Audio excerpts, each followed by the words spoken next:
মুন্সিগঞ্জে শ্রীনগরে আগামী ২৯ মে তৃতীয় ধাপে উপজেলার নির্বাচনে চেয়ারম্যান প্রার্থী মশিউর রহমান মামুনের উঠান বৈঠক অনুষ্ঠিত হয়েছে।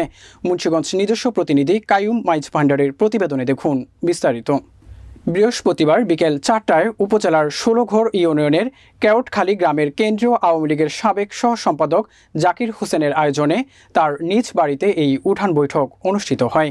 ১৬ঘর ইউনিয়নের বিভিন্ন গ্রামের কর্মী সমর্থকরা কাপ পিরিচ প্রতীকের খণ্ড খণ্ড মিছিল নিয়ে উঠান বৈঠক এসে উপস্থিত হন।